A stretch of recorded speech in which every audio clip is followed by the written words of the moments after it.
Don't you touch her. He didn't know her name. He didn't know who her husband was.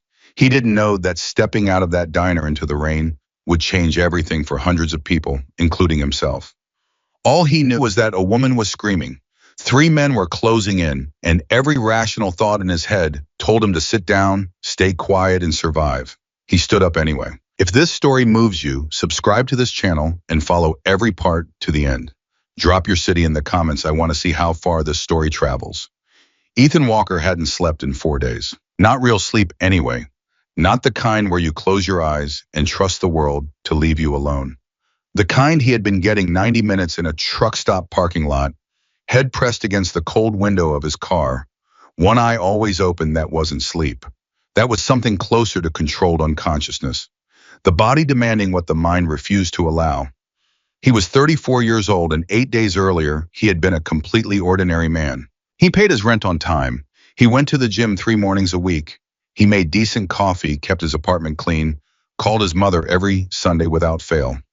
He worked as a financial analyst for a mid-sized investment firm in Denver, Colorado.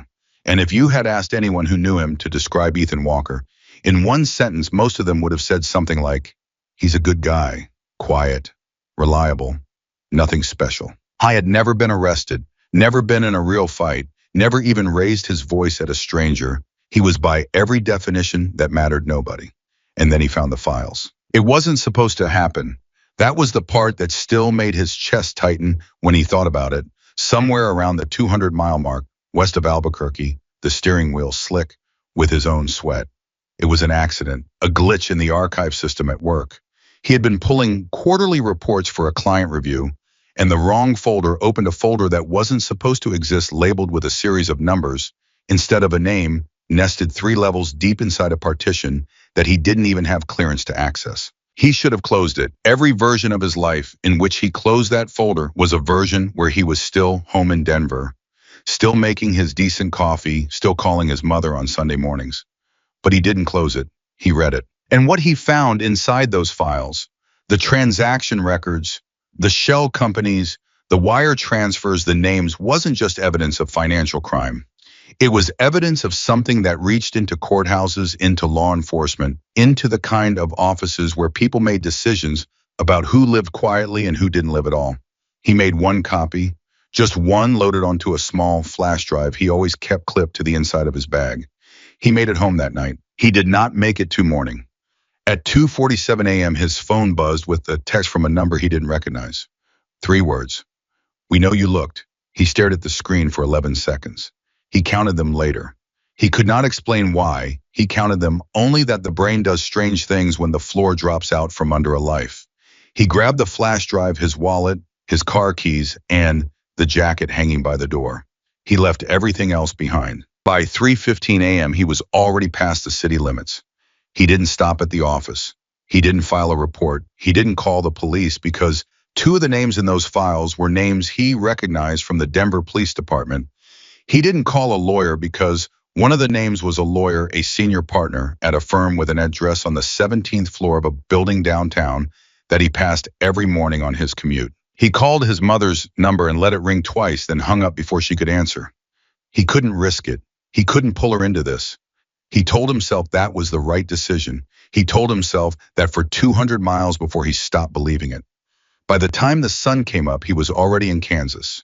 By the time it set again, he had crossed into New Mexico. The plan, if you could call it a plan, was Los Angeles. He had a contact there, a man he had met at a compliance conference 3 years ago, a former federal agent turned private legal consultant who had handed him a business card at the end of an afternoon panel and said, if you ever find yourself sitting on something you don't know what to do with, call me before you do anything else. Ethan had kept the card in the back of his wallet because he didn't know why you wouldn't keep a card like that. It had seemed like a joke at the time. It did not seem like a joke anymore. But Los Angeles was still hundreds of miles away, and the men following him were not staying politely distant. And he had spotted the first tail on day 3, a black SUV that appeared in his rearview mirror outside Amarillo, and stayed there for 40 miles before he managed to lose it by pulling off the interstate without signaling and doubling back through a cluster of county roads. His hands had been shaking so hard when he finally pulled over that he couldn't grip the steering wheel. He sat in a field access road for 20 minutes, engine off, watching the darkness before he was certain enough to breathe. On day 5, they found him again in Gallup. Different car, same energy, a dark sedan parked across from the motel he was using, headlights off, engine running. He had gone out the back window of his room at 3 in the morning and walked 2 miles to a truck stop before calling a rideshare to a gas station in the next town, where he paid cash for the first used car he could find, a 2009 Ford with more rust than paint and a heater that only worked on the driver's side. That car was what he was driving now. West on I-40, toward Kingman, Arizona, the rain coming down in sheets, the wipers struggling, the headlights catching nothing but gray highway and blowing desert scrub. I was running on gas station coffee, a pack of crackers, in the particular kind of desperation that comes not from fear of dying, though that was certainly present, but from fear of failing, of getting this close with evidence, this significant, and having it disappear, because he made a wrong turn or took the wrong exit or stopped at the wrong diner. That thought right there was almost enough to make him drive straight through. Almost. But the fuel gauge was touching the red line, and the exit sign for Kingman read 14 miles, and Ethan Walker had already pushed his body past the point where willpower alone was keeping it functional. He took the exit. He found the diner by the light in its window, the only warm light visible for miles in any direction, sitting at the junction of 2 state roads, like something placed there deliberately, as though the night itself had needed to put something in his path. He parked, cut the engine, and sat for a moment in the silence. The rain hammered the roof of the car. He told himself 15 minutes, gas up coffee, stretch, keep moving, don't talk to anyone, don't make eye contact, don't be memorable. He was good at that last part at least. He had spent 34 years being the man nobody remembered. The quiet one, the reliable one. Nothing special. Tonight, for once, that was exactly what he needed to be. He grabbed his jacket, pulled up the collar, and stepped out into the rain. The diner was warm, smelled like frying butter and old coffee, and there were maybe 8 people inside, a pair of truckers at a corner table, an older couple near the window, a teenager behind the counter with the particular expression of someone who would rather be anywhere else, and at the far end of the counter, on the last stool before the wall, a woman sitting alone. Ethan registered her the way he registered everything now, as a potential variable, something to assess and then dismiss. She was blonde, mid-30s, wearing a leather jacket with a small patch sewn onto the left breast, jeans into boots, a motorcycle helmet on the stool beside her, a cup of coffee going cold in front of her untouched. She was looking at her phone with the focused intensity of someone waiting for a message that was running late. He sat 3 stools down, ordered coffee, and whatever was fastest, and pulled out his own phone to check his route. He didn't look at her again. For about 20 minutes, everything was fine. The coffee was bad, and he drank it anyway. The food arrived, and he ate without tasting it.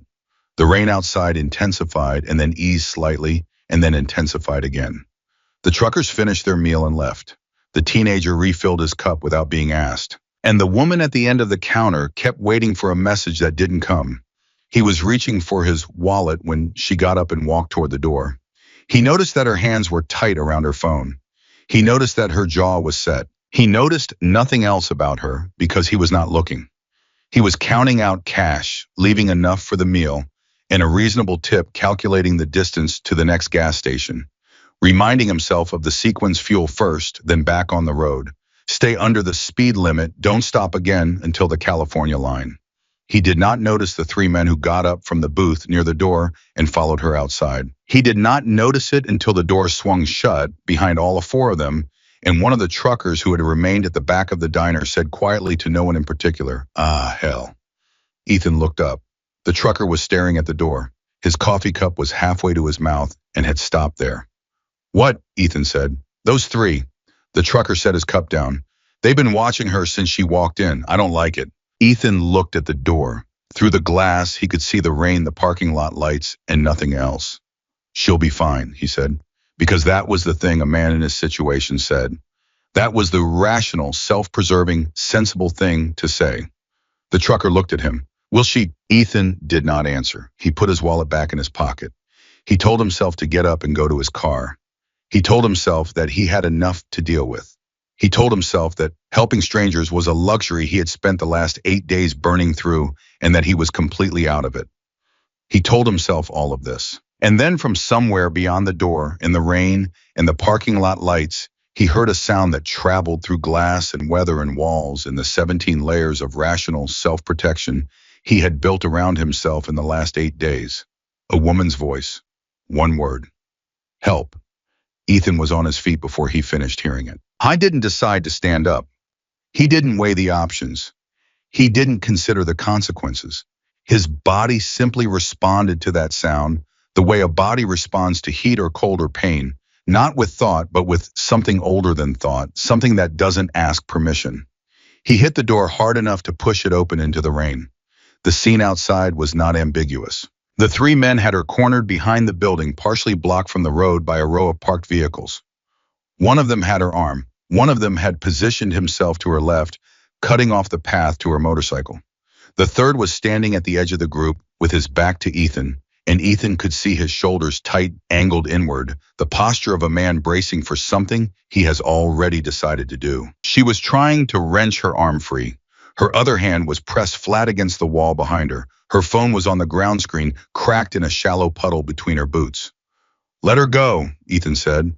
His voice came out steadier than he expected, steadier than he felt by a factor he couldn't calculate. The three men turned. The one holding her arm did not let go. Walk away, said the one in the middle. He was big, not bodybuilder big, but the kind of big that comes from living hard for a long time. Nothing here's got anything to do with you. I'm making it my business, Ethan said. That was the moment he became aware that his legs were shaking slightly. Not from fear, not only from fear, but from the accumulated exhaustion of 8 days on the run, from the coffee and crackers and no sleep, from the particular fragility of a body that has been surviving on adrenaline for longer than the human frame is really designed to manage. He was aware of all of this. He stepped forward anyway. What happened next was not heroic. That is the only honest way to describe it. There was no clean choreography, no moment of cinematic grace. It was ugly and desperate and terrifying the way real violence always is when it finds ordinary people who never trained for it. The man on the right moved first. Ethan took the punch on the side of his jaw and went sideways into the wall, and the shock of it was less the pain than the disorientation, the sudden rearrangement of the world, the ground tilting, the rain coming at a different angle. He did not go down. He should have gone down. He didn't. He came back off the wall and hit the man in front of him with everything he had, which was not much technically, but was delivered with the particular conviction of a person who has absolutely nothing left to lose except the next 10 seconds. And she fought too. That was the thing nobody expected, including the three men. She was not a person who waited to be rescued. The moment Ethan took the first punch and the grip on her arm loosened by a fraction, she moved. Hard, fast, and with a specificity of purpose that suggested this was not her first time defending herself and would not be her last. Together they were something none of the three men had planned for. Apart, either of them might have lost. Together in the rain and the mud and the half-dark of that parking lot, with blood running down Ethan's face from where his forehead had connected with the wall, they made it cost enough that the three men eventually decided the cost was too high. The last one went down into the mud at the base of the wall. And then it was quiet, except for the rain, and the sound of two people breathing very hard. Ethan was on one knee. He wasn't sure when he had gotten there. His left eye was swelling, and there was blood on his jacket, and he was fairly certain it was mostly his. He looked up. She was standing above him, breathing in controlled bursts, her jacket torn at the left shoulder, her hair soaked through and plastered across her face. She was looking at him with an expression he couldn't read. "You're a lunatic," she said. But she said it quietly, and she reached down and offered him her hand. I took it. When he was standing, she looked at him for a long moment. Not with gratitude exactly, though there was gratitude in it. With something more complicated than that. Something that looked almost like recognition. "I'm Rachel," she said. "Ethan," he said. "Do you have any idea," she said, "who I am?" He shook his head. He didn't. He had no idea. "My husband is going to want to meet you," she said.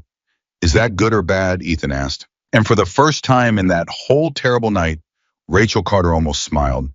"That," she said, "depends entirely on you." Neither of them heard it yet, but somewhere out in the desert, deep in the dark and the rain, something was already moving toward them. Something that had been moving for the last 20 minutes, since the moment a signal had gone unanswered and a phone had rung and rung and rung in a place where the woman carrying it had already dropped it into a puddle. The ground had not started shaking yet, but it would very soon.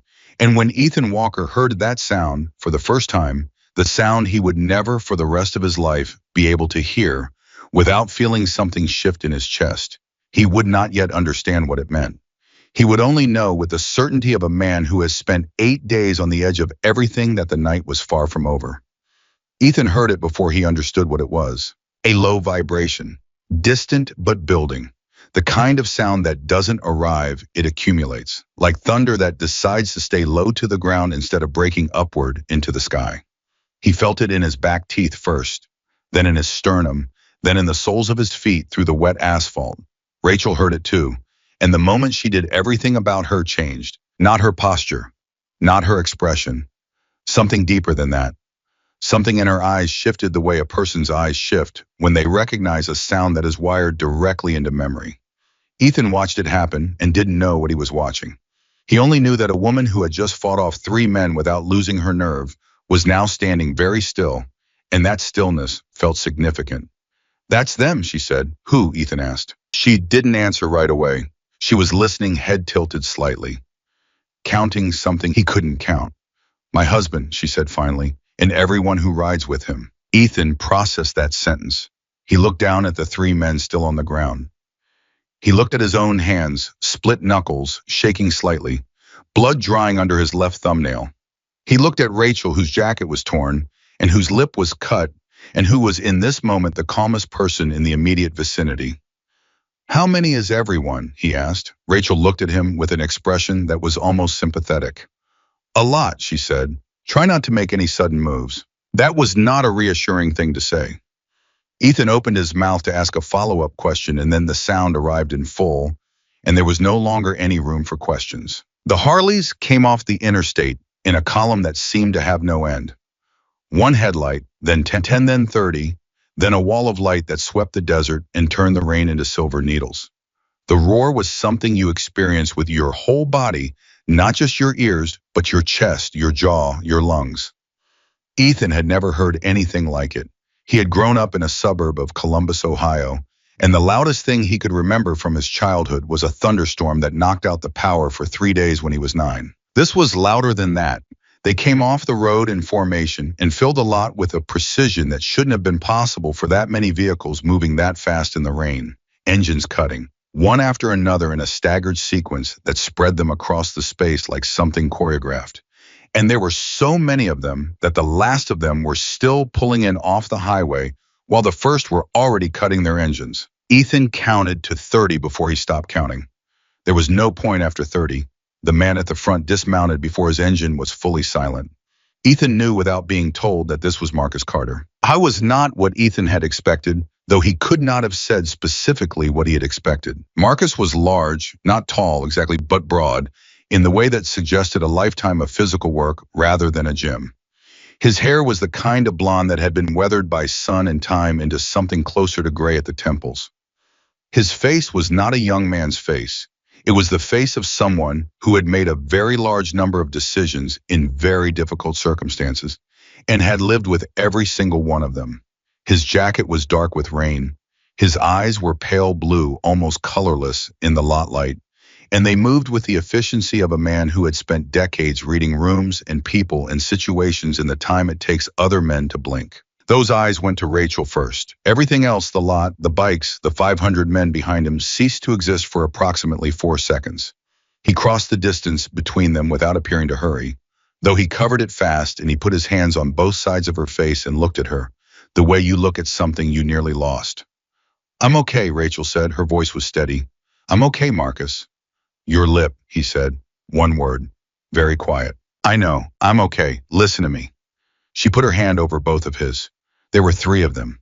He stopped them. Marcus went still.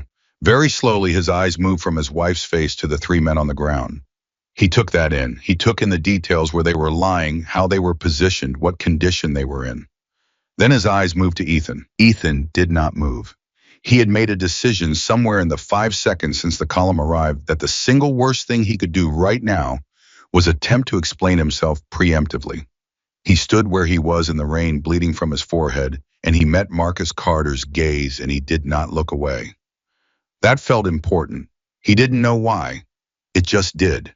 Marcus looked at him for a long time, long enough that several of the men who had dismounted nearby shifted their weight, long enough that the silence became something structural, something with load-bearing properties.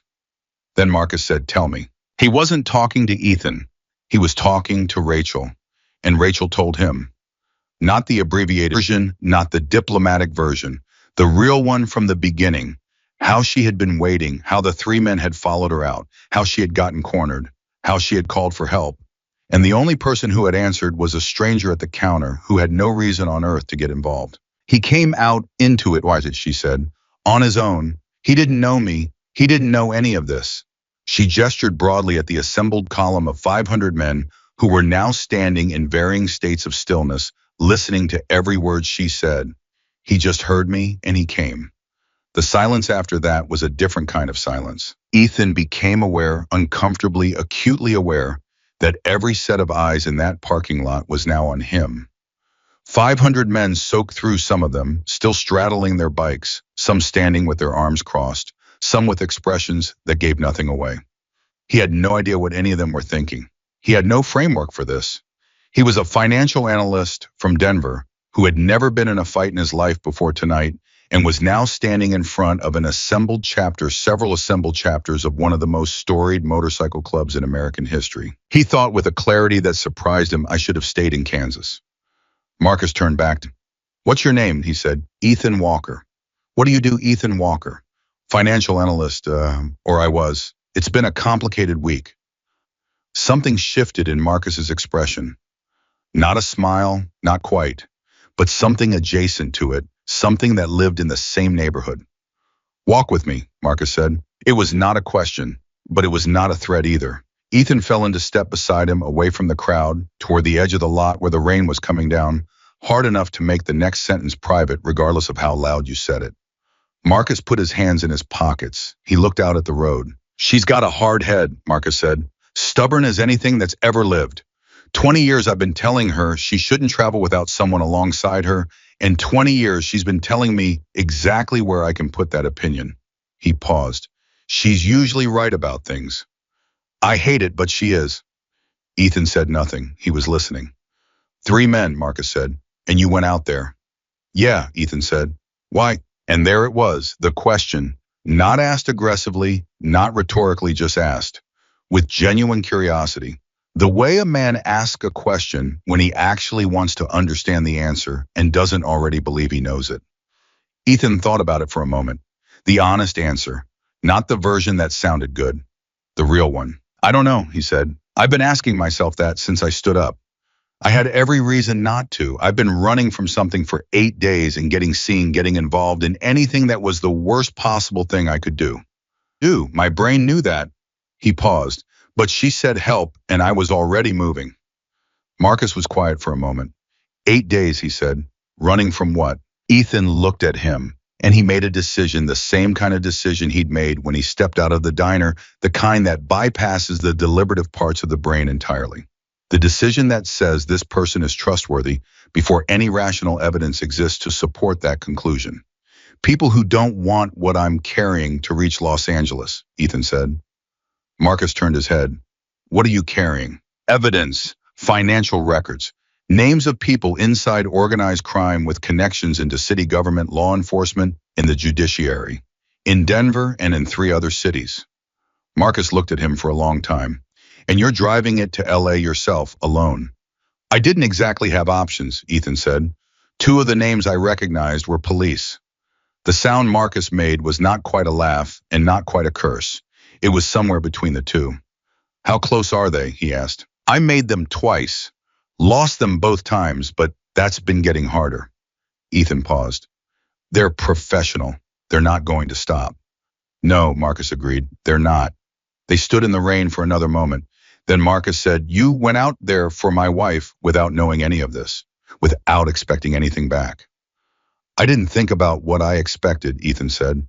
"There wasn't time." "There's always time," Marcus said. "Most people find the time to think about it and decide it's not their problem." He said it without accusation, as a statement of fact. an observation about the way the world generally operates. He turned and looked at Ethan directly. Come inside, he said. Get your face looked at. Get warm. He paused. We're going to talk about Los Angeles. Ethan blinked. What about it? I think Marcus Carter said that you might not need to make that drive alone. That was the moment Ethan realized this night was not going in any direction he had anticipated. He had walked into a diner to get coffee and drive 4 more hours and hand a flash drive to a man in California and disappear into whatever came next. He had not anticipated any of this. But then as he was about to follow Marcus back toward the diner, something happened that reset every calculation he had just made. One of the men from the column younger station near the road positioned to watch the highway turned sharply and called out, not loudly, but with the specific urgency of someone who has seen something they were posted there to see. Marcus, one word, the way you say a name when the situation doesn't allow for more words. Marcus stopped walking. He turned toward the road. His posture changed not dramatically, but in the particular way that a man's posture changes when the part of his brain responsible for threat assessment moves to the front of the line. What, he said, 2 black SUVs sitting at the junction. They pulled up while you were talking, engines running, nobody's gotten out.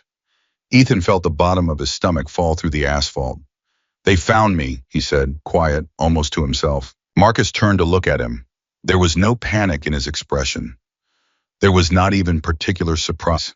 There was instead the look of a man who has been in complicated situations before and has learned through long experience that panic is the one luxury you categorically cannot afford. You're sure that's them, he said. Black SUVs have been following me across 4 states, Ethan said. Yeah, that's them. Marcus nodded once. He turned back to his men. I didn't raise his voice. He didn't have to. The word moved through the assembled column the way fire moves through dry grass, quietly at first, then everywhere at once. There's a situation at the junction. Ethan watched it happen, the casual stances straightening, the heads turning, the particular quality of attention shifting from broad and ambient to focused and specific. 500 men responding to a single word from the man at the center, moving with the collective coherence of something that had spent a long time learning how to move together. It was objectively one of the more remarkable things Ethan Walker had ever seen. Rachel appeared at his left shoulder. She had cleaned the blood from her lip, and her jacket was zipped against the rain.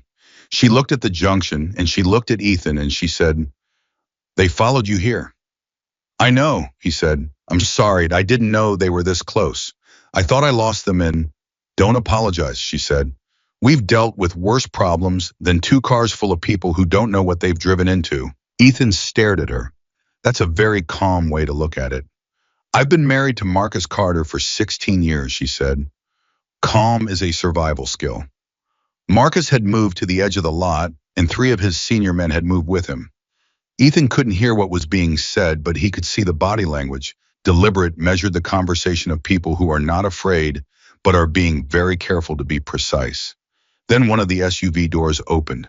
A man got out. I was not in uniform. He was in dark tactical clothing, and the way he carried himself, the way he stood at the open door of the vehicle, assessing the lot full of bikers, with the expression of someone recalculating a situation, told Ethan everything he needed to know about who had sent him. "That's not law enforcement," Ethan said. "No," said Rachel, "it's not."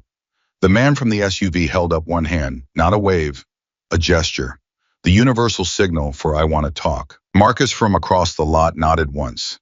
He walked forward alone. The 2 men met at the edge of the light. Ethan could not hear what they said. He could see it, though, the way the man from the SUV spoke first, gesturing once toward Ethan, then toward the diner, then back towards the highway. The way Marcus listened without moving, without nodding, without giving anything. The way the man's posture began subtly, almost imperceptibly, to shift. From controlled authority to something slightly less controlled, something slightly less certain. He had not been expecting this many people. That much was obvious. He had been expecting to find 1 man alone in a diner parking lot. He had found instead 500 men standing in the rain, with the particular collective stillness of people who are not afraid of being outnumbered, because they have never in recent memory been outnumbered. When Marcus walked back across the lot, his expression had not changed, but something in his eyes had. Something that looked if Ethan was reading it correctly, and he was becoming better at reading Marcus Carter faster than he had expected, like the decision had already been made. He stopped in front of Ethan. "They want the drive," he said, "and they want you." "I know," Ethan said. "They told me you stole from them, that you're a criminal, that you're dangerous." He paused. "They said there was a reward for whoever turns you in." The word reward landed in the air between them. Ethan met his eyes. He didn't look away. He was too tired for anything other than absolute honesty. "Do you believe them?" he said. Marcus was quiet. Around them 500 men waited. The rain came down. The engines on the SUVs stayed running. And Marcus Carter looked at the man who had stepped out of a diner and into a fight he didn't start for a woman he didn't know, with nothing in his hands and no reason in the world except that someone had called for help. "No," Marcus said, "I don't." Ethan let out a breath he had been holding for what felt like several minutes. "They said you need to come with them now or they're going to make a phone call," Marcus continued. "Something about a warrant, about having your name flagged at every checkpoint between here and California." He tilted his head slightly. "They think that's a threat, isn't it?" Ethan said. "Not," said Marcus Carter, "from where I'm standing." He turned back to face the junction where the man from the SUV was still standing by his door, waiting, running the math on a situation that was not adding up the way it had been supposed to. "We're going to Los Angeles," Marcus said, "and you're going with us." He said it simply, without drama, the way you say something that has already been decided and doesn't require discussion. Anyone who wants to stop that is going to need a lot more than 2 SUVs. Ethan looked at him. He looked at Rachel, who had come to stand beside her husband. He looked at the column of men behind them, still in formation, still watching the junction with the focused quiet of people who have made peace with difficult situations many times before. I thought about the last 8 days, the burning apartment, the bank accounts, the tail in Amarillo, the motel in Gallup, the cracker wrappers on the passenger seat, in the heater that only worked on the driver's side, in the 200-mile stretches of road where he had been alone with nothing but the certainty that if he stopped, it was over. He thought about the woman's voice he had heard through the glass, help, and the fact that he had stood up. "Okay," Ethan said. His voice was steadier than he felt. "Okay, let's go." Marcus nodded. He turned to his men and said something Ethan didn't catch, 3 words low and direct, and the column began to move. Not with chaos, not with anger, but with the particular organized momentum of something very large that has decided on a direction and intends to maintain it regardless of what is in the way. The man at the junction watched them coming. Then he got back in his SUV. And for the first time in 8 days, Ethan Walker was not running alone. The convoy moved like a river that had decided on its own banks. Ethan sat in the passenger seat of a truck Marcus had assigned to him. One of 3 vehicles in the column that weren't motorcycles, positioned in the middle of the formation, like something being protected rather than merely transported, which he understood now was exactly what was happening. The man behind the wheel hadn't introduced himself. He was somewhere in his 50s, heavy set, with a gray beard trimmed short and hands that rested on the wheel with the particular ease of someone who had driven long distances in difficult conditions more times than he could count. He had looked at Ethan once when he got taken in the swollen eye and the dried blood and the general condition of a man who had been through something, and said only, "There's water in the back. Napkins too." That was the whole conversation for the first 40 miles. Ethan was fine with that. He pressed a damp napkin against his forehead and watched the formation through the windshield, the spread of headlights in front of him, the chain of them behind, and he tried to locate himself inside what was happening, which was harder than it should have been, because nothing about his current situation had any precedent in his actual life. 8 days ago, he had been a man who made spreadsheets. Now he was in the middle of a 500-bike convoy moving through the Arizona desert at a highway speed, carrying evidence that could unravel a criminal organization that had already destroyed his apartment, emptied his bank accounts, and sent professional killers across 4 state lines to find him. He pressed the napkin harder against his forehead. The driver said without looking over, "You should sleep." "I can't sleep," Ethan said. "You've been awake for how long?" "I don't know. 4 days of real sleep. Scattered hours since then." The driver was quiet for a moment. "Your body's going to make the decision for you eventually. Better if you make it first." Ethan looked at him. "Who are you?" "Danny," the man said. "How long have you ridden with Marcus?" "Since before Marcus was Marcus," Danny said. which could have meant a lot of things and probably meant all of them. He didn't elaborate and Ethan didn't push. He leaned his head back against the seat and closed his eyes, not because he believed he could actually sleep, but because his left eye had swollen enough that closing it was more comfortable than keeping it open. He was unconscious in under 4 minutes. He did not dream. There was nothing light enough in his system to construct a dream. There was only darkness and then the sound of Danny's voice saying his name, and then the darkness again, and then the voice a second time, closer and more insistent, and Ethan came back to the surface of consciousness, like a man climbing out of deep water, slowly with effort aware before he was fully awake that something had changed. The truck had slowed, the formation around them had changed. "What's happening?" Ethan said. His voice was rough from sleep, and the inside of his mouth tasted like a decision he regretted. "Radio's been going for the last 10 minutes, Danny said. His voice was even, but his hands on the wheel were not at the same ease they had been 40 miles ago. "We've got company." Ethan sat up. He looked at the road ahead. He could see the bikes in front of them, moving differently, not with the fluid certainty of the last hour, but with the particular caution of a column that has encountered an obstacle and is assessing it. "What kind of company?" Ethan said. "The kind that set up a roadblock on the only direct route," Danny said. "2 vehicles. They called it in from the front." The cold came back, not from the outside, from the inside, that specific cold that lives just below the sternum and has nothing to do with temperature. "How far?" Ethan said. "Front of the column's about a quarter-mile out. We're still moving slow." Danny picked up the radio handset. "Marcus wants you up front." Ethan looked at him. "Up front?" "Yeah." "Why?" Danny set the radio down and looked at him directly for the first time since they'd gotten in. "Because they're asking for you by name," he said, "and Marcus wants you standing next to him when he answers." That sentence rearranged something in Ethan's chest. Not fear. He was past the point where fear presented itself as a single clean emotion. It was more like the recognition that the situation had moved into a register he didn't have a manual for, and that moving toward it anyway was the only available option.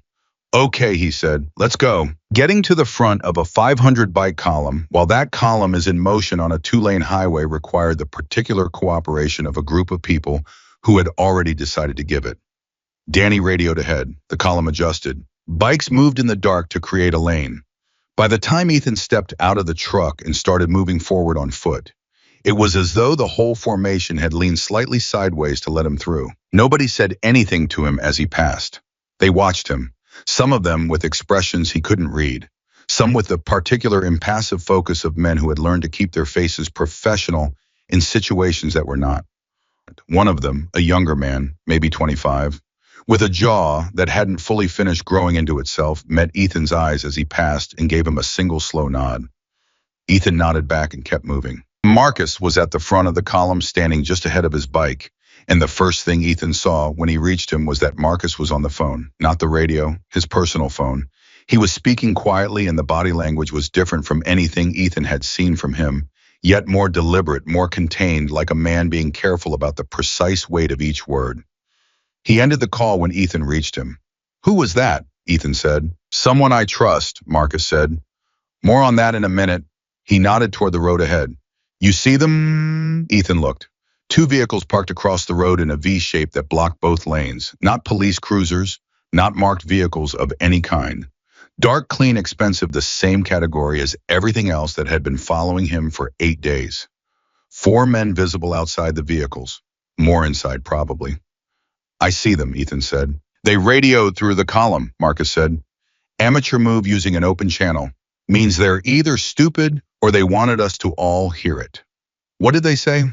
"That they have federal authority, that they have a warrant for your arrest, that anyone who interferes with them is obstructing federal law enforcement." He paused. "And that if we stand down and hand you over, there won't be any trouble for anyone else." Ethan absorbed that. "Do you think they actually have federal authority?" Marcus looked at him. "Do you know," Ethan said, "the people behind this have connections inside law enforcement. But a legitimate federal warrant doesn't get executed on a state highway in the middle of the night by men in unmarked civilian vehicles." "That's what I thought," Marcus said. He put his phone back in his pocket. "The person I just called is a man named Gerald Fitch. He's an attorney. We've worked with him on club legal matters for 11 years. I just read him the names from two of the documents you told me about earlier. Ethan went very still. How did you talk in your sleep, Marcus said. Not unkindly. Danny radioed me. I asked him to wake you when we got close, and while you were still out, you said two names clearly enough that he wrote them down. Ethan stared at him. His first instinct was something adjacent to panic, those names spoken aloud on a radio, in earshot of 500 people he had known for less than 3 hours. Then he looked at Marcus's face, and something in it stopped the panic from fully forming. What did Fitch say? Ethan said. He said both names are real. He said one of them has been under informal investigation by a federal oversight body for the last 14 months. He said if the documentation you're carrying is what you say it is, Marcus paused. He wants to be the one to walk it in. Ethan's breath went out of him. He can do that, Ethan said. Gerald Fitch can do a lot of things, Marcus said. He's been practicing law in California for 31 years. He has relationships with the U.S. Attorney's Office, the FBI field office in LA, and 3 federal judges. He's not the kind of man who makes phone calls at midnight unless he's very sure of what he's doing. And he's willing to do this for me, Ethan said, someone he's never met. He's not doing it for you, Marcus said. He's doing it because the names are real and the evidence is real, and he has spent 31 years waiting for someone to walk through his door with exactly this kind of documentation. He looked at Ethan steadily. I told him how it got to me. He wants to meet you. Ethan stood with that for a moment. The weight of the last 8 days, the apartment, the accounts, the sleep deprivation, the cracker wrappers, the 2-lane roads at 3 a.m. pressed down on him all at once. And he had the disorienting sensation of a man who has been bracing against a door for so long that when it finally opens, he nearly falls through it. Okay, he said. Okay, but first we need to get through whatever that is. He nodded toward the blockade. Yes, Marcus agreed, we do. He turned to face his men. He didn't raise his voice. He never raised his voice. Ethan was beginning to understand that this was both a stylistic choice and a form of authority. When a man with his presence speaks quietly, people become very still in order to hear him. We move forward together. Nobody charges, nobody escalates. We walk up to that line and we stand on our side of it and we let them make the next decision. He looked at Ethan. Stay beside me, he said. The column moved forward. All of it. All 500 bikes rolling at a walking pace, headlights burning through the dark engines, a low collective rumble that built as they closed the distance. Ethan walked beside Marcus at the front. He was aware acutely of the mass of people behind him, not as a crowd, but as something more coherent than that. A deliberate thing, a body with a single direction. The men at the blockade watched them come. Ethan could see their faces now. 4 of them outside the vehicles. The expressions were doing something interesting. They had started with the controlled composure of men, executing a plan, and as the column closed the distance and kept coming and showed no sign of stopping, that composure was developing hairline fractures. They had planned for a lone man in a rusted Ford. They had not planned for this. 30 feet out, Marcus raised one hand and the column stopped. Every engine dropped to an idle simultaneously, and the silence that replaced the roar was its own kind of statement. The man in front, the same one who had approached the diner lot 2 hours ago, Ethan realized stepped forward. Ethan Walker, and he said, loud, clear, meant to be heard by the column behind. You are wanted for theft of proprietary financial documents, fraud and interference with ongoing federal. Stop, Marcus said. Just the one word, quiet, final. The man stopped. You're not federal, Marcus said. If you were federal, you'd have badges, visible marked vehicles, and you wouldn't be doing this on a county road at 2 a.m. without a single uniform in sight. He tilted his head slightly. You're private contractors, which means you're working for the people whose names are on those documents, which means you know exactly what's on those documents, which means you know why you're here. The man's composure held, but his jaw tightened, a small movement almost invisible. Ethan caught it. Hand over the drive, the man said, and this ends tonight. No one gets hurt.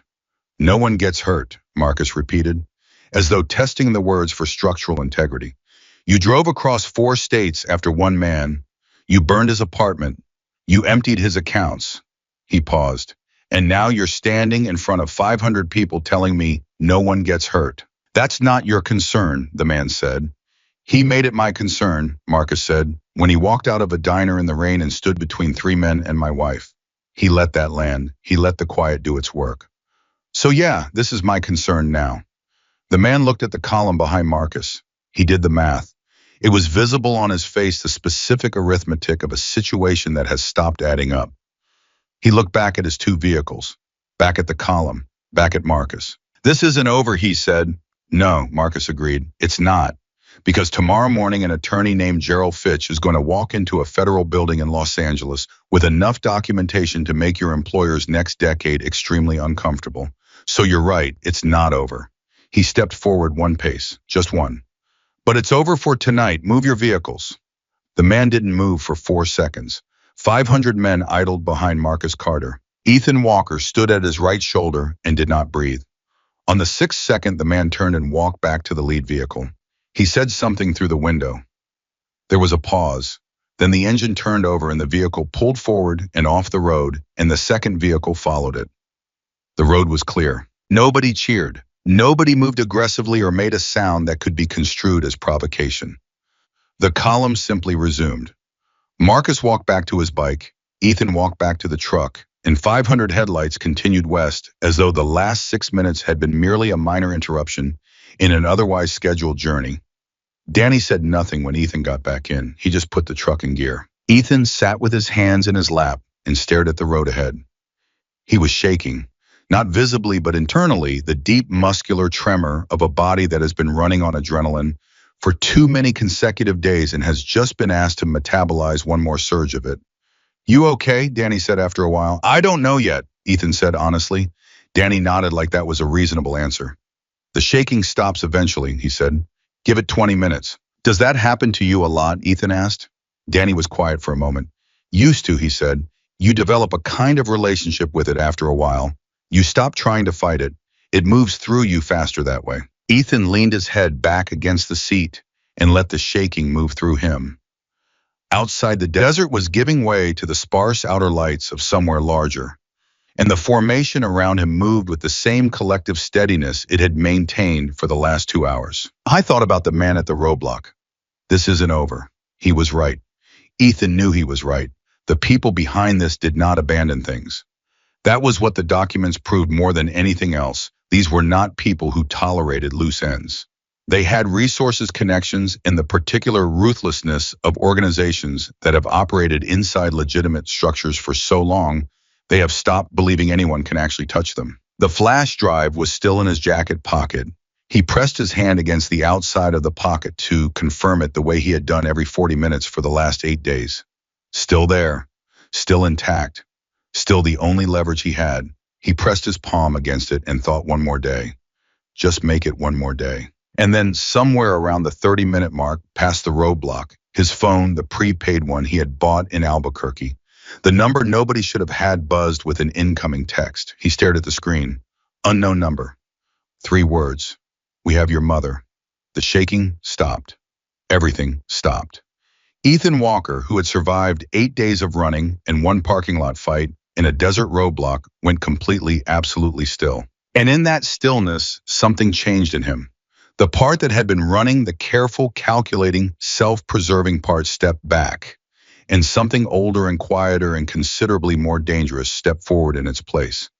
He looked at the text for a long time.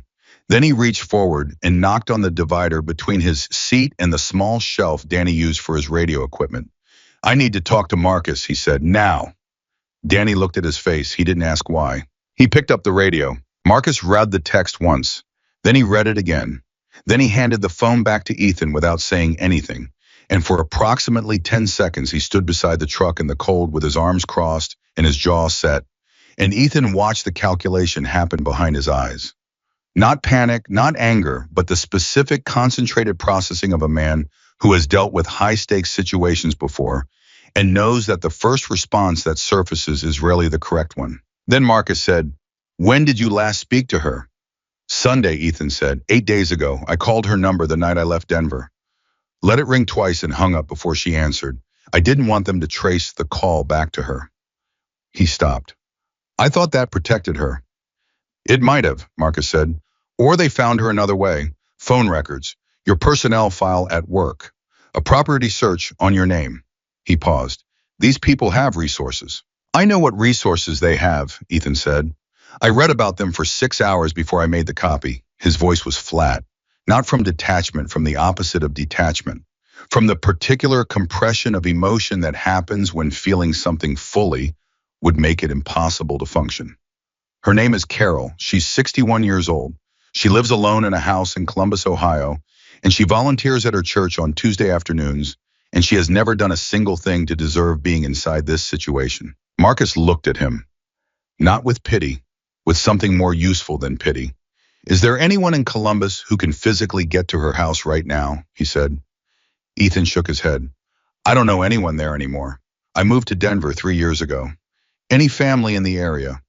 My uncle, but he's 74 and lives 40 minutes out. Marcus turned and called a name into the darkness.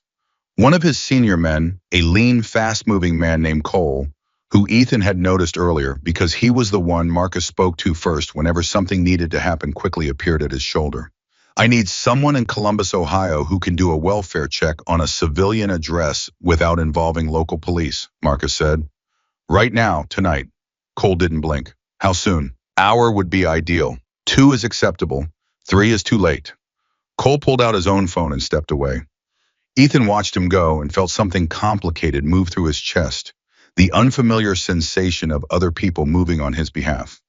He had spent 8 days being entirely alone inside this, and the adjustment required by its opposite was not simple. We don't know that they actually have her, Marcus said, turning back to Ethan. 3 words in a text is not proof of anything. It's a pressure tactic. They want you to panic. They want you to make a decision from fear instead of from sense. I know that, Ethan said. I know that's what it is. He looked at Marcus. But what if it isn't? What if they actually... Then we find out, Marcus said. Moshe Berges. And we handle it. But we don't hand over that drive based on a text message from an unknown number. Because if we do and they have her, there's nothing left to negotiate with. The drive is the only thing keeping you alive right now. You understand that? Ethan understood it. He had understood it since day one. That didn't make it easier to hold when the text had his mother's existence attached to the other end of it. He looked at his phone. The text was still on the screen. 3 words, 9 letters, and more weight than anything he had ever carried. He typed back, "Prove it."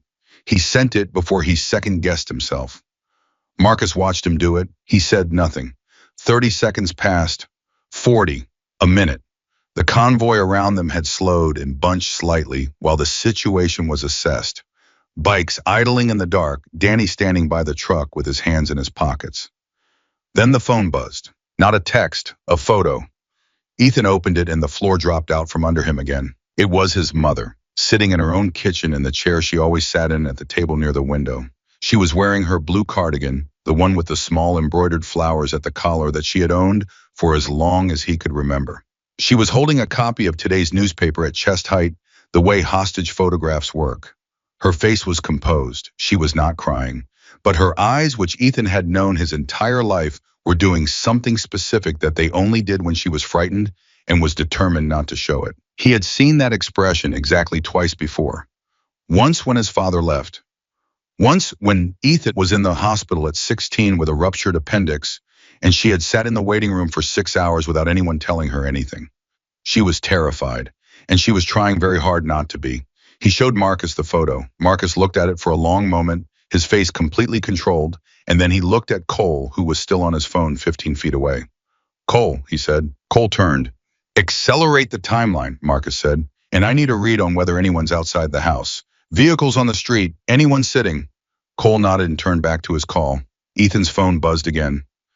Text this time. Stop the convoy. Pull over. Send coordinates. Come alone. Drive only gets handed to us. Then she goes home. You have 20 minutes. He read it aloud to Marcus. Marcus was quiet for 3 seconds. Then he said, they don't know where we are. What? They said send coordinates. If they had eyes on us right now, they'd know where we are. They're tracking your phone's general signal, not our precise location. That means their closest people are still behind us, not in front. He looked at Ethan. The roadblock was them burning their last positioned asset in this corridor. They've got mobile units, but they're trying to locate us, not cut us off. Ethan absorbed that. So we have a window. We have a window, Marcus confirmed. He turned to Danny. Get the convoy moving again. Full pace. We don't stop. He looked at Ethan. Get back in the truck. Don't respond to the text yet. They said 20 minutes. I know what they said. Get in the truck. Ethan got in the truck. The convoy started moving again, and for the next 9 minutes, the truck cab was silent, except for the sound of the road and the radio, which was carrying clipped, quiet exchanges between the front and rear of the column that Ethan could mostly not follow. He sat with his phone in his hand and watched the 20-minute clock in his head, counting down towards something he couldn't control. At the 9-minute mark, Marcus appeared at the passenger window and knocked. Ethan rolled it down. Cole's contact reached Columbus, Marcus said. Your mother's house. Ethan's grip on the phone tightened, and one man in a car parked 2 houses down. Your mother is inside. She appears to be alone except for the one man in the house with her. He paused. She's not hurt. Cole's contact could see her through the front window. She was sitting at the kitchen table. Ethan closed his eyes for 1 second. Just one. Okay, he said. Okay, can your contact... He's already coordinating, Marcus said. But Ethan, listen to me. He waited until Ethan opened his eyes and looked at him. There's a second piece. Cole asked his contact to run the plate on the car outside. And the vehicle is registered to a private security contractor based in Atlanta. Same contractor that provided personnel for 3 corporate espionage operations in the last 6 years, 2 of which involved the destruction of evidence in pending federal cases. He let that land. These are not amateur people, but they're also not untouchable people. They have a paper trail, and Gerald Fitch has already been on the phone with a contact at the FBI field office in Los Angeles for the last 40 minutes. Ethan stared at him. Fitch called the FBI already. He called his contact, informally at this stage, described the general nature of the evidence without specifics. His contact is interested. Marcus paused. Very interested. The 20-minute clock in Ethan's head was now at 11 minutes. They're going to hurt her if I don't respond, Ethan said. Maybe, Marcus said. Or they're going to use her as leverage until they get what they want, which means she's more valuable to them intact. People in their business understand leverage. Hurting the leverage defeats the purpose. He held Ethan's gaze. But we're not going to leave her there long enough to find out which kind of people they are. Cole's contact is handling Columbus. I need you to focus on your end. What's my end? Ethan said. Marcus looked at him steadily. I need you to trust me for about 90 more minutes. In the history of sentences that required a great deal from the person receiving them, that one ranked high.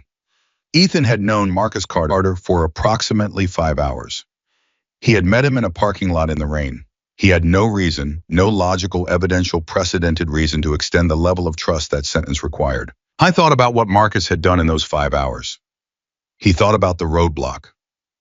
I thought about Fitch and Cole and Danny and the column of 500 people who had moved their entire night because one man had stepped out of a diner. Okay, Ethan said, 90 minutes. Marcus nodded. Right back. Tell them you need more time to pull over safely. Tell them the convoy is making it difficult to break off without being noticed. Buy us 45 minutes. Will they believe that? They'll believe it enough. They want the drive more than they want to escalate right now. Escalating in front of 500 witnesses creates problems for them. They know that. Marcus checked his watch. 45 minutes. Can you write it convincingly? Ethan looked at him. I spent 8 years writing quarterly compliance reports that made fraudulent accounts look legitimate without technically lying, he said. I can write 45 minutes. Something shifted in Marcus's expression. The closest thing to a real smile Ethan had seen from him. Write it, he said. Ethan wrote it. He read it back, once adjusted 2 words and sent it. The response came in under a minute, a single word. Fine, and then the next 45 minutes were the longest of Ethan Walker's life. Not because nothing happened, because things were happening everywhere simultaneously in conversations and on phones and through channels he was only partially aware of, and he had no control over any of them. He sat in the truck and he felt the convoy moving around him, and he held his phone and he did not allow himself to think about the blue cardigan or the kitchen table or the expression his mother made when she was afraid. At the 20-minute mark, Cole knocked on the truck window. Columbus is handled, he said. Our people are inside. Your mother is fine. The man who was with her is not a problem anymore. Ethan looked at him. Not a problem how? zip-tied to a dining room chair with a very clear understanding of what happens next if he doesn't cooperate, Cole said. My contact is sitting with your mother right now. She's been told you're okay. She's been told this will be over by morning. Ethan pressed the heel of his hand against his mouth for a moment. He was not going to do what his body was currently suggesting he do, which was put his face in his hands and stay there for a while. He took 2 controlled breaths and removed his hand. Tell your contact, he said carefully, that my mother makes very good coffee. Tell him to let her make coffee. She'll feel better if she's doing something. Cole looked at him for a moment. Then he said, I'll tell him, and stepped away. Danny, who had heard all of this from the driver's seat, said nothing. He just reached into the space behind his seat and produced a bottle of water, which he set on the console between them without comment. Ethan picked it up and drank half of it. At the 35-minute mark, Marcus called. Fitch wants to move the handoff location, he said. There's a federal building on Wilshire. He has a contact there who will be waiting at a specific entrance. We bring you in through the parking structure. No public approach. That's more secure, Ethan said, significantly. And Fitch has been on the phone with the FBI contact again. This time not informally, Marcus paused. They want the drive, Ethan, the real FBI. Whatever names are on those documents, they've been building a parallel case for 14 months, and they've been missing the financial thread. You have the financial thread. Ethan sat with that, 14 months. People inside federal law enforcement had been trying to get to the same place he had stumbled into by accident, and they had been missing exactly what was sitting in his jacket pocket. A flash drive with a documents folder labeled with a string of numbers. What about the people outside of the federal building, he said. If they've been tracking my signal, they know we're heading into LA. They know you're heading toward LA, Marcus said. They don't know the specific destination. And by the time they figure it out, he paused, and Ethan heard something in the pause that he was becoming familiar with. The small, controlled satisfaction of a man whose plan is running ahead of schedule. They're going to have a different set of problems. What does that mean? Ethan said. It means that Gerald Fitch in the last 20 minutes made one additional phone call, Marcus said, to a specific journalist at a specific national publication who has been investigating corporate corruption in the financial sector for the last 2 years. He didn't give her the documents. He gave her 3 names and told her to run them against her existing research. Ethan understood immediately. If those names appear in her research, she'll have enough to publish a preliminary piece before morning, Marcus said. Not the full story, not yet, but enough to put those names in a public context that makes anything that happens to you or the evidence in the next 12 hours extremely visible and extremely difficult to explain away. Ethan stared at the road ahead. He thought about the 8 days. He thought about the moment in the office when the wrong folder opened. He thought about what would have happened if he had been alone tonight in the original rusted Ford with no one in the world who knew where he was. Marcus, he said, yeah. Why are you doing all of this? He didn't ask it as an accusation. He asked it the same way Marcus had asked him why he'd stepped out of the diner, with the genuine desire to understand. Marcus was quiet for a moment. Because 22 years ago, he said, I was in a situation I couldn't get out of alone, and a man I had never met who had no reason on earth to help me anyway. Not because he knew me, not because there was anything in it for him, because I needed help and he was standing there. He paused. I've been trying to pay that debt for 22 years. I'm not sure it's the kind of debt that ever gets paid in full, but tonight felt like a significant installment. Ethan didn't say anything. There was nothing to say that wasn't smaller than what had just been said. 15 minutes to the city limit, Marcus said. Stay off your phone except for the delay text. Send it in about 10 minutes. Tell them you're almost clear of the convoy. Okay, Ethan said. And Ethan, Marcus's voice shifted, not softer exactly, but with a different texture. The man who ran out of that diner tonight, he didn't think about it. He didn't calculate it. He just moved. A beat. That's not nothing. That's actually everything. I want you to know I see that. The call ended. Ethan set the phone down on the console. Danny drove. The city lights were building on the horizon. The particular amber-pink glow of Los Angeles at night visible from a long distance, spreading upward from the edge of the desert like something being poured slowly into the sky.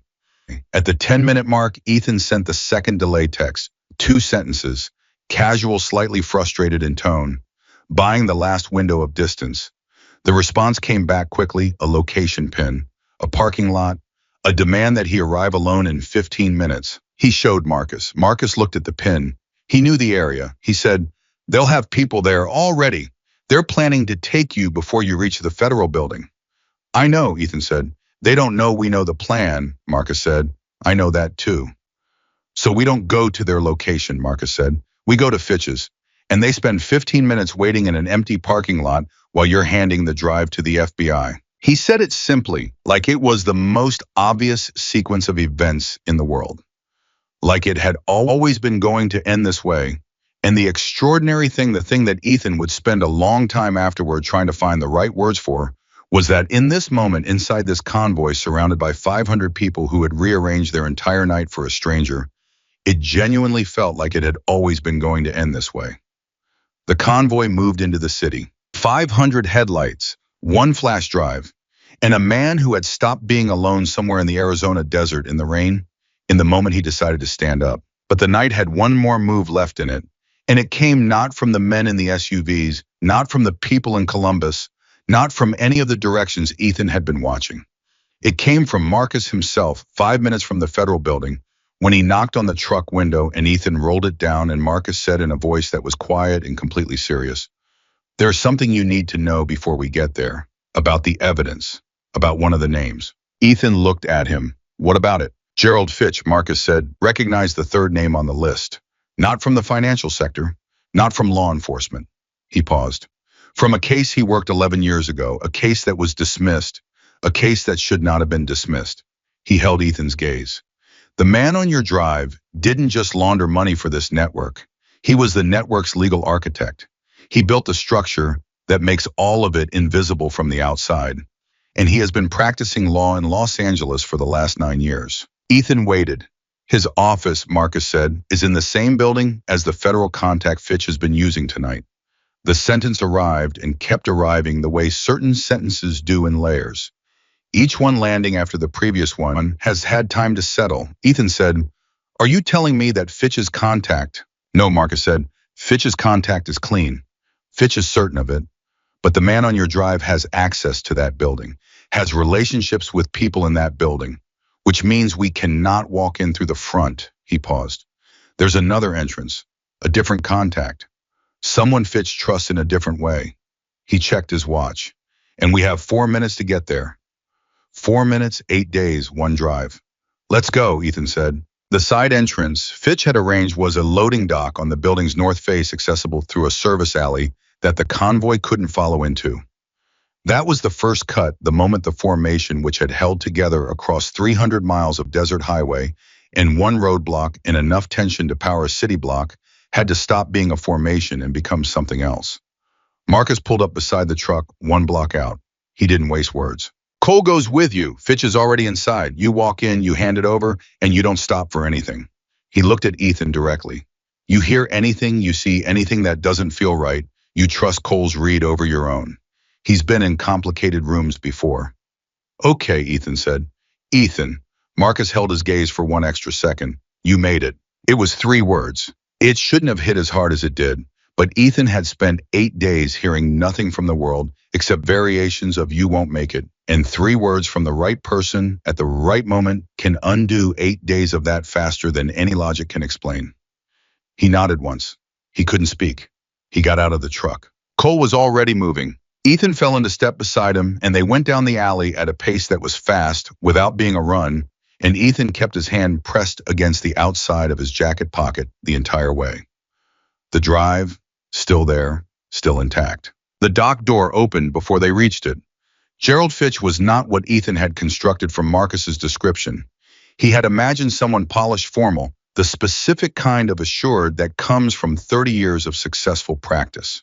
What he found was a man in his early 60s wearing a suit jacket over a t-shirt, reading glasses pushed up into silver hair, with the particular energy of someone who had been awake for 20 hours and had decided some time ago that this was not going to be the night he slept. He looked at Ethan the way a man looks at evidence he has been waiting for. "You're Walker," he said. "Yeah," Ethan said. "Gerald Fitch." He didn't extend his hand. He was already moving back through the door. "Walk with me. We have a narrow window. My contact is on the 4th floor, and the man whose name is on your drive has a meeting in this building at 6 a.m. I want everything processed and documented before anyone on his team knows this building was accessed tonight. Ethan walked. How did you know about the 6 a.m. meeting? Fitch glanced at him sideways as they moved. Because when I recognized that name on the list Marcus gave me, I pulled his public calendar. He files it with the Bar Association and required disclosure for certain client meetings. He's been meticulous about it for 9 years. A pause. People who build invisible structures are often meticulous. It's part of the same instinct. And your contact on the 4th floor, Ethan said. You're certain about them. I've known her for 19 years, Fitch said. I was opposing counsel in her first major case out of law school. She beat me on a procedural argument that I didn't see coming. I respected it enough that we've had coffee twice a year since. He said it without sentimentality as a statement of relevant fact. She's not part of this network. I would stake my license on it. You might be doing that, Ethan said. I am absolutely doing that, Fitch said. Eyes open. They reached the elevator. Cole positioned himself at the door without being asked, facing the corridor behind them. The elevator arrived. Fitch and Ethan got in. In the brief, sealed quiet of the elevator moving upward, Ethan reached into his jacket pocket and closed his hand around the drive. He held it for a moment, really held it the way you hold something when you are about to let it go, and you want to mark the moment before you do. 8 days, 12 states give or take. His apartment, his accounts, his ordinary quiet, nothing special life. His mother's blue cardigan. 3 men in a parking lot and a woman who hadn't waited to be saved. 500 headlights through the Arizona dark. He opened his hand and looked at the drive. It was smaller than it had any right to be given what it had cost. You doing okay, Fitch said. Ask me in 20 minutes, Ethan said. The elevator opened. The woman waiting for them in the 4th floor corridor was in her mid-40s with the kind of composure that doesn't come from personality, but from professional necessity. The look of someone who has learned to be unreadable because their work requires it. She looked at Ethan, looked at the drive in his hand and said, Special Agent Diana Reyes, I've been briefed by Mr. Fitch. I need you to understand that what you hand me tonight begins a formal chain of custody. You'll need to provide a signed statement on record before you leave this building. I understand, Ethan said. This will not be fast, she said. The investigation that follows will take time, months, possibly more, and your cooperation will be required throughout. I know, Ethan said. There will be people who push back hard, people with resources and with relationships that make pushing back effective. She held his gaze. Are you prepared for that? Ethan thought about the 8 days. He thought about what prepared actually meant and whether a person was ever genuinely prepared for the thing they were already inside. I've been prepared for about 300 miles, he said. Something moved in Reyes' expression, not a smile exactly, the controlled equivalent of one. She held out her hand. Ethan placed the drive in it. The moment it left his fingers, the weight that transferred was not the negligible physical weight of a small piece of hardware. It was something far more substantial than that, the weight of 8 days of solitary terror, of driving with one eye on the mirror and one hand on the wheel and every calculation running simultaneously in a mind that was never built for this kind of load. It left his hand, and he stood in the corridor of a federal building in Los Angeles at 4 a.m. and felt for the first time since 2:47 a.m. 8 days ago like a man standing on solid ground. Reyes secured the drive. She led them to a room. The statement took 40 minutes, questions, clarifications, the precise sequence of events, from the moment he found the folder to the moment he handed over the drive. Fitch sat beside him throughout, not interfering, but present in the particular way that a good attorney is present, absorbing everything, ready to interject if anything moved into territory that required it. Nothing did. When it was done, Reyes looked at the statement, looked at Ethan and said, the names on this drive, 2 of them we've been circling for 14 months. The third, she stopped. She set the statement down. The third changes the scope of this investigation significantly. The legal architect, Ethan said. How do you know that term? Marcus Carter's attorney identified him. Reyes looked at Fitch. Something passed between them, a look that carried the weight of a conversation that hadn't happened yet, but was going to happen very soon. Gerald, she said. Diana, he said. We're going to need a longer conversation, she said. I anticipated that, Fitch said. I cleared my morning. Ethan sat back in his chair. The particular physical experience of a body that has been running on emergency fuel for 8 days and has just been told the emergency is over is not peaceful. It is not the clean relief of a movie ending. It is closer to what happens when you have been gripping something with both hands for a very long time and you finally let go. The hands ache, the arms ache, and the relief and the pain are exactly the same sensation for a while before they separate into distinct things. I was exhausted in a way that had no single word. He was also beneath the exhaustion, something he hadn't been in 8 days. He was okay. His phone buzzed. Unknown number, but a different one from the text earlier in the night.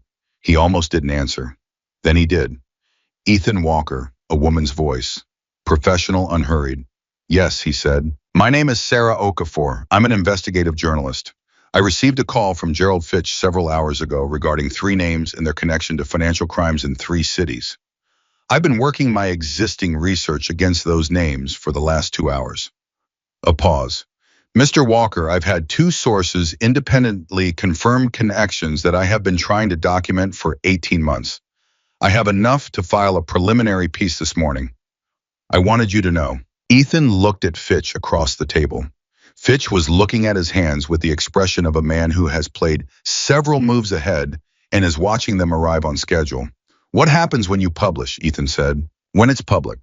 Okafor said, it becomes significantly harder for anyone to make evidence or witnesses disappear. The people named in this article will be defending themselves in public from the moment it goes live, which means they'll have considerably less bandwidth to focus on you. She paused again. I'm not publishing your name without your permission. Your role in this can remain off the record, but I wanted to give you the choice. Ethan was quiet for a moment. Publish it, he said, and you can use my name. A beat. Are you certain? Yes, he said. I'm certain. He ended the call. He set the phone on the table. He looked at Fitch. You arranged that, Ethan said. I introduced 2 things that needed to find each other, Fitch said. That's most of what good legal work actually is. By 6 a.m., 4 things had happened. Sarah Okafor's preliminary piece went live on the publication's website with 3 names, 2 of which were immediately recognized within financial and legal circles as significant. Within 40 minutes, the piece had been picked up by 2 wire services. Within an hour, it was everywhere. The man whose name was on the drive arrived for his 6 a.m. meeting in the building and was met instead of his scheduled appointment by Diana Reyes and 2 colleagues. He did not leave the building in the same condition he had entered it. Cole's contact in Columbus confirmed that Ethan's mother was safe, that the man who had been in her house was in the custody of people who would ensure he reached the appropriate authorities, and that she had made a full pot of coffee and insisted on feeding Cole's contact breakfast before he left. And outside the federal building in the gray early light, the convoy was still there. Not all 500. Many had peeled off through the night, families' distances, the practical demands of lives that had been rearranged for one night and needed to be rearranged back. But enough remained, enough that when Ethan walked out of the building at 6:15 in the morning, with Fitch at his side, there was a crowd of bikes and people on the sidewalk and in the street that was visible from half a block away. Marcus was at the front. Rachel was beside him. Ethan stopped walking when he saw them.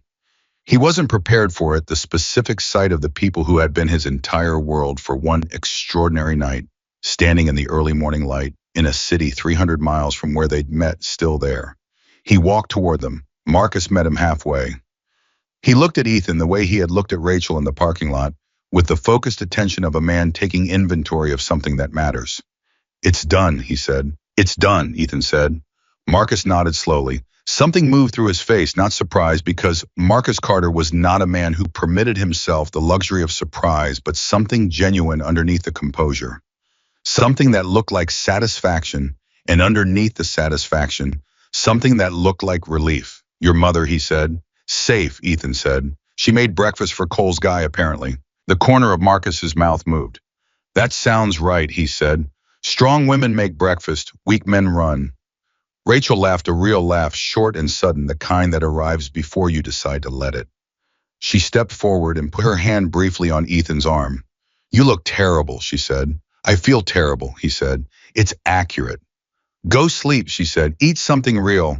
Call your mother. She paused. Then figure out what comes next. You've got time for that now. He looked at her, he thought about the parking lot, the way she had reached down and offered him her hand when he was on one knee in the mud, the way she had said, "I'm Rachel, steady and direct, in the middle of everything." "Thank you," he said. It wasn't enough. He knew it wasn't enough, but it was what he had. "Don't thank me," she said. "You came out first." He turned to Marcus.